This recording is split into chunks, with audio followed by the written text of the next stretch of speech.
In this video, we're going to take a Python code and run a Black-Scholes Monte Carlo estimation. So the code that I've obtained here is originally taken from Code in Finance, and there's some nice explanation in terms of both call and put.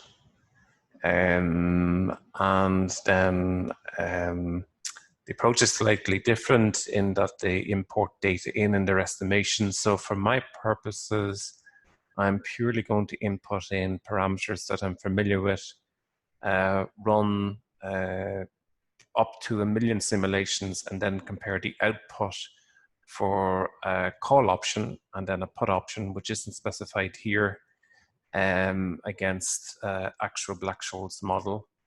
And in addition, we'll include incorporating a new variable for dividend yield, which is generally something that you would like to do. So that requires a few changes, but that'll be consistent with the other Monte Carlo code for VBA in C++.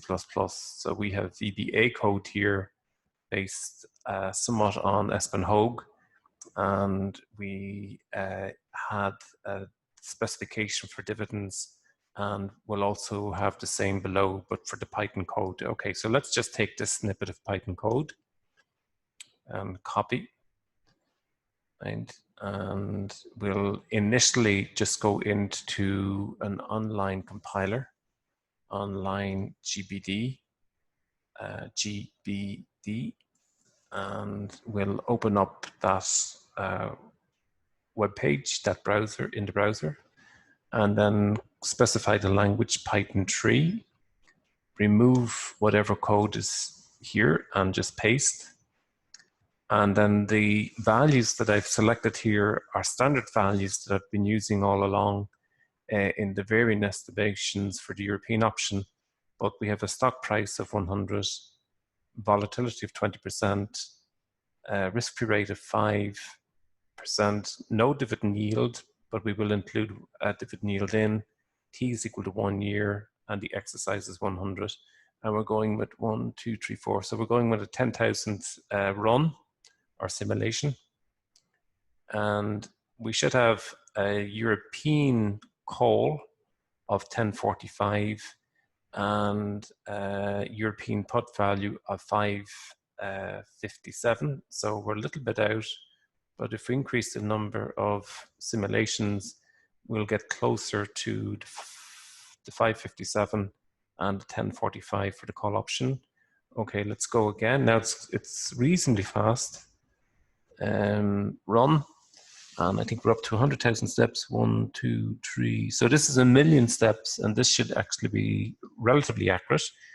We should be getting very close to 1045 for the call option and 1057. Okay, 1, 2, 3, 4, 5, 6. Let's run that again and see where we are.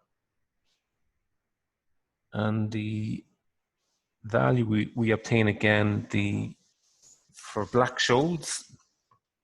Okay, so a little bit out. I don't really want to. Okay, let's go 500,000, 5 million runs. We'll run that, and then we'll pause while that's taking place. Okay, and you can see here with the 5 million, which is quite a large number of simulations to run. In fact, it took about 3-4 minutes, but we're getting closer to the European Black-Scholes value of 1045 and 557. So what we note is convergence can be painstaking, but with a sufficient number of runs or simulation, you eventually get there.